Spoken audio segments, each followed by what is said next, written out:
Students. तो आज मैं आपको बताऊंगा कि जब हम लोग सीख रहे होते हैं किसी क्लासरूम में, चाहे वो कोचिंग का क्लासरूम हो या किसी स्कूल का क्लासरूम हो, तो हमें किस तरह से सीखना चाहिए या क्या मेथडोलॉजी अप्लाई करना चाहिए। ठीक, तो जब हम सीख रहे होते हैं तो सीखने में बहुत ही इम्पोर्टेंट रोल होता है हमारे लेक्चर नोट्स का। जब भी क्लासरूम में जाएं तो लेक्चर नोट्स ज़रूर बनाएं। अगर आपके टीचर जो हैं वो नोट्स नहीं बनवाते हैं तो उनको बोलें कि वो बोर्ड पर जो है वो सारी थ्योरी जो है, इम्पोर्टेंट पॉइंट्स जो हैं, इम्पोर्टेंट लाइन्स वो लिखें और आप उनको ज़रूर नोट्स करें। ठीक, जब आप घर पे जाएं तो वो जो नोट्स हैं उनको एक बार पढ़ें, है ना, और देखें कि आपने क्या क्या आज सीखा है। ठीक, अगर कोई डाउट आता है जो भी पढ़ाया गया है उसको आप घर पे एक बार देखें। अगर कोई आपको डाउट आता है तो अपने टीचर से जा कर के पूछें। सीखते टाइम में हमें इस बात का ध्यान में रखना चाहिए कि कोई भी सब टॉपिक हो या टॉपिक हो जिसमें हमें ज़्यादा दिक्कत आती है उसको हमें बार बार पढ़ना चाहिए, उस पर ज़्यादा समय देना चाहिए, है ना। जैसे आप करंट इलेक्ट्रिसिटी चैप्टर पढ़ रहे हैं तो उसमें एक इक्विवेलेंट रेजिस्टेंस निकालने का जो तरीका होता है बहुत ही आसान तरीका होता है, लेकिन हम लोग क्या है उसको बार बार उससे रिलेटेड सवाल सोल्व करते हैं, उसको बार बार समझने की कोशिश करते हैं। तो ना उस पर ज़्यादा टाइम वेस्ट करने का कोई मतलब नहीं है, क्योंकि वो चीज़ जो है वो हमें एक बार में समझ में आ गई है ना। एक बार में ज़्यादा 2 बार में समझ में आ जाती है, उस पर ज़्यादा टाइम वेस्ट नहीं करना चाहिए। उसी करंट इलेक्ट्रिसिटी चैप्टर में एक सब टॉपिक होता है इलेक्ट्रिकल इंस्ट्रूमेंट्स का, उससे ज़्यादा सवाल भी आते हैं और वो सबसे डिफ़िकल्ट पार्ट होता है, बहुत सारे बच्चों को समझ में नहीं आता। तो क्या करना चाहिए, हमें बार बार उससे रिलेटेड सवाल सोल्व करना चाहिए, उससे बार बार रिलेटेड जो है थ्योरी जो है उसको समझने की कोशिश करनी चाहिए। ये कुछ वैसा ही है जैसे कि आप किसी गांव को घूमने जाते हैं और उस गांव के हर गली को, हर रास्ते को आप जानना चाहते हैं, है ना। तो आपको क्या करना चाहिए कि जिन गलियों को आप, जिन रास्तों को बार बार भूल जाते हैं उन रास्तों से बार बार गुजरना चाहिए ताकि वो भूलना जो है वो बंद हो, है ना। जिन रास्तों को आप जानते हैं, आसानी से समझ गए हैं, उनसे बार बार गुजरने से कोई फ़ायदा नहीं होता। आपको उन गलियों से, उन रास्तों से बार बार गुजरना होता है जिनको आप बार बार भूल जाते हैं, जिनको समझने में आपको दिक्कत होती है। बिल्कुल यही कॉन्सेप्ट जो है पढ़ाई में भी लगाना होता है ना। पढ़ाई में भी बिल्कुल वो सब टॉपिक, वो क्वेश्चंस, वो टाइप ऑफ प्रॉब्लम्स जो है आप बार बार पढ़ें, आप बार बार उनको सोल्व करें जिनको समझने में आपको दिक्कत होती है। दूसरी चीज़ ये है कि जब आप लेक्चर नोट्स पढ़ते हैं, पढ़ करके आप देखते हैं कि आज हमने ये क्लासरूम में पढ़ा है और ये चीज़ हमें समझ में नहीं आया, उसमें दिक्कत आया, तो जा करके आपको टीचर से वो चीज़ जो है इमीडिएटली अगले दिन पूछना चाहिए। ठीक है, पूछने में कभी भी शर्माना नहीं चाहिए। बहुत सारे बच्चे जो हैं वो पूछने में शर्माते हैं। ठीक, तो इससे रिलेटेड जो है मैं आपको 2 कहानियाँ सुनाऊंगा, है ना। छोटी छोटी कहानियाँ हैं, है ना। कहानी ये है कि किसी क्लासरूम में जो है टीचर पढ़ा रहे थे तो उन्होंने एक बहुत छोटी सी चीज़ जो है उसके बारे में बताया, है ना। और उन्होंने पूछा कि किसी को इसमें कोई डाउट है क्या। उन्होंने स्टूडेंट से पूछा कि अगर किसी को कोई डाउट हो तो पूछो, है ना। तो सारे बच्चे जो है वो हाथ नहीं खड़ा किए, कोई पूछ ही नहीं रहा था। पीछे एक छोटा सा बच्चा था, उसने हाथ उठाया कि मुझे डाउट है। तो उसके बगल में जो बच्चा बैठा था उसने उसका हाथ पकड़ के नीचे कर दिया, है ना। नीचे कर दिया, वो कहने लगे कितनी आसान चीज़ें पूछ रहे हो, बहुत छोटी सी चीज़ है ना, ये सबको आती है। तुम अगर ये छोटी सी चीज़ पूछोगे तो लोग क्या समझेंगे, कि तुम मूर्ख हो, है ना। तो तुमको ये सवाल नहीं पूछना चाहिए। वो बार बार हाथ उठाता था, वो बार बार उसका जो दोस्त था वो हाथ उसका नीचे कर देता था। तो उसने अपने दोस्त से बोला कि एक्चुअली में क्या है, एक्चुअली में ये है, देखो अगर मैं ये सवाल नहीं पूछूंगा तो मैं मूर्ख रह जाऊंगा, क्योंकि जो मुझे, जिस चीज़ का मुझे जानकारी नहीं है तो मैं पहले से मूर्ख हूँ, मुझे पता नहीं इसके बारे में। जब मैं पूछ लूँगा, मुझे उस चीज़ का ज्ञान हो जाएगा तो मैं मूर्ख नहीं रहूँगा, है ना। भले लोग मुझे मूर्ख समझते रहें, अलग बात है, लेकिन मैं एक्चुअली में ज्ञानी हो जाऊँगा, क्योंकि वो चीज़ मैं सीख लूँगा जो मुझे नहीं आती है। तो उसने हाथ उठाया और वो सवाल उसने पूछा कि भाई यहाँ पर मुझे डाउट है। ठीक है, फिर टीचर ने बताया, उसने सीखा, है ना। जानते हैं वो कौन बच्चा था? वो बच्चा जो था वो एक्चुअली में न्यूटन था। बाद में आप जानते हैं कितना बड़ा साइंटिस्ट बना जा करके, है ना। तो इसलिए कोई चीज़ जो है वो पूछने में शर्माना नहीं चाहिए। जब हम सीख रहे होते हैं तो हम सीखने के लिए गए हैं, हमें थोड़े पहले से पता है सारी चीज़ें पता नहीं है, तो ओबियसली सीखने गए हैं तो पूछना चाहिए। ठीक। अच्छा, कई बार बच्चों को लगता है कि आसान चीज़ जो है ये जो है क्यों पूछें, या छोटे छोटे मिस्टेक हो जाते हैं उनसे, तो थोड़ा डीमोटिवेट हो जाते हैं कि अरे छोटी छोटी चीज़ें हैं, हमें नहीं आती है ना।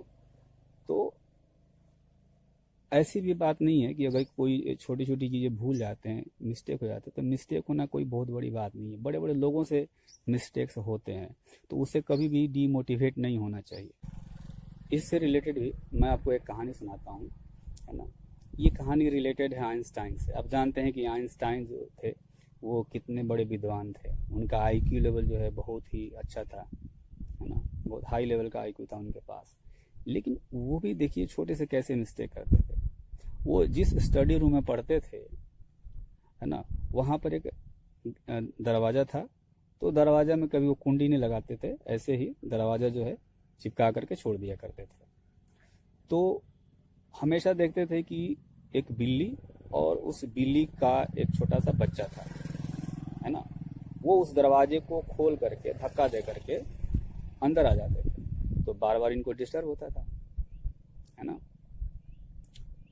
जब बार बार बिल्ली और उसका बच्चा दरवाजा को खोल करके अंदर आते थे तो इनको डिस्टर्ब होता था। तो इन्होंने क्या किया कि उस दरवाजे में जो है 2 होल बनाया। एक बड़ा होल बनाया कि उससे बिल्ली आ जाएगी, एक छोटा होल बनाया जिससे कि सोचे कि उससे बिल्ली का बच्चा आ जाएगा। ठीक, उन्होंने 2 होल बना दिए, एक बड़ा होल एक छोटा होल, और अपने स्टडी रूम में पढ़ने लगे। तो उन्होंने क्या देखा कि जिस होल में से बिल्ली आती थी उसी होल में से उसका छोटा सा बच्चा भी आ जाता था, है ना। तो इनको जब उन्होंने देखा तो उनको अपने पे हंसी आई, ये मैंने क्या करा, जिस बड़े होल से बिल्ली आ सकती है उसी होल से उसका बच्चा भी तो आ सकता है, 2 होल बनाने की कोई ज़रूरत नहीं थी, है ना। तो कहने का मतलब ये है कि मिस्टेक्स जो है वो सबसे होता है। हम लोग जो है एक इंसान है, मानव से गलतियां होती रहती है, ह्यूमन एरर हमेशा ही होते रहते हैं, हमेशा मिस्टेक होते रहते हैं। लेकिन जो जितना प्रैक्टिस करता है, उन गलतियों को सुधारने की कोशिश करता है, वही सीखता है ना। तो सीखने का तरीका ही ये है कि किसी बात से आपको शर्माना नहीं चाहिए, जो भी डाउट आता है उसको आपको पूछना चाहिए। जब हम रिवाइज करते हैं तो रिवाइज करने का भी अपना तरीका है।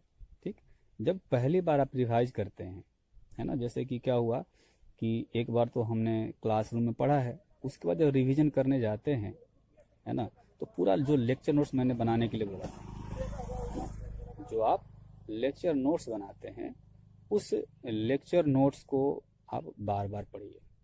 पहले लेक्चर नोट्स को आप बार बार पढ़ेंगे, वो थ्योरी जो है आपके दिमाग में घुस जाएगी, तभी जो है आप उससे रिलेटेड सवाल को सोल्व कर सकते हैं, उससे रिलेटेड जो प्रॉब्लम्स होते हैं, जो न्यूमेरिकल्स होते हैं, उनको सोल्व कर सकते हैं। तो शुरू स्टार्टिंग में क्या करना चाहिए, पहले जो लेक्चर नोट्स है उसको बार बार पढ़ना चाहिए, है ना। इतनी बार पढ़ना चाहिए कि उसका जो फोटो है ना, जब भी हम कुछ याद करते हैं तो उस पेज का फोटो हमारे दिमाग में छप जाता है, वो याद रह जाता है। तो उसको इतनी बार पढ़ना चाहिए कि पूरा पेज जो है, उसका जो डायग्राम है, जो फॉर्मूले हैं, सब दिमाग में छप जाएंगे। ठीक है, पहले ऐसे करनी चाहिए कोशिश। लेकिन यही रिवीजन जब आप बाद में करते हैं, 6 महीने बाद करते हैं, साल भर बाद करते हैं, तब आपको कैसे रिवीजन करना चाहिए ना। जब पहली बार आप रिवीजन कर रहे होते थे, या पहली बार जब आप क्वेश्चंस को सोल्व कर रहे होते थे, तो जिस पोर्शन में दिक्कत आती थी, जिस क्वेश्चन में दिक्कत आती थी, उन क्वेश्चंस को और उस कॉन्सेप्ट को ही जो है टच करना चाहिए। क्योंकि हर बार रिवीजन करने के लिए उतना समय नहीं होता, है ना। क्योंकि धीरे धीरे जो है वो आप पढ़ते जाते हैं, सिलेबस बहुत बड़ा होता जाता है ना। सिलेबस बहुत बड़ा हो जाता है तो बार बार आप उस चीज़ को नहीं पढ़ सकते हैं। तो रिवीजन का तरीका क्या है कि जिस पोर्शन में और जिस जिस प्रॉब्लम में आपको दिक्कत आती थी, कोई एक्सरसाइज सोल्व कर रहे हैं, है ना, तो उसमें जिस जिस प्रॉब्लम में दिक्कत आती थी स्पेशली उनको जरूर सोल्व करके देखिए, ठीक। और कभी कभी बीच बीच में जो आसान सवाल भी हैं उनको भी, हर वैरायटी के जो सवाल हैं उनको एक एक दो बार कर लेना चाहिए, ठीक। आखिरी बार जब आप रिवाइज करें तो हमेशा ध्यान में रखना है कि जो इम्पोर्टेंट चीज़ें हैं जिनसे ज़्यादा जो है सवाल पूछे जाते हैं उनको जो है एक बार रिवाइज करना चाहिए, उनको एक बार पढ़ना चाहिए, है ना। तो ये जो है ये तरीका है रिवीजन करने का और सीखने का, ठीक।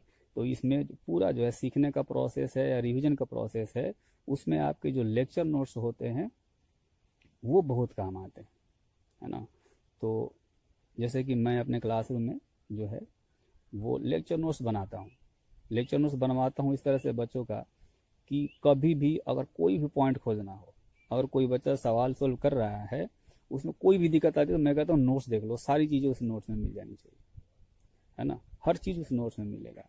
जैसे मेंस का आप एग्ज़ाम देंगे तो मेंस के 80-90% जो क्वेश्चंस हैं वो भी कहीं ना कहीं आपको थ्योरी में, हमारे लेक्चर नोट्स में कहीं ना कहीं मिल जाते हैं, है ना।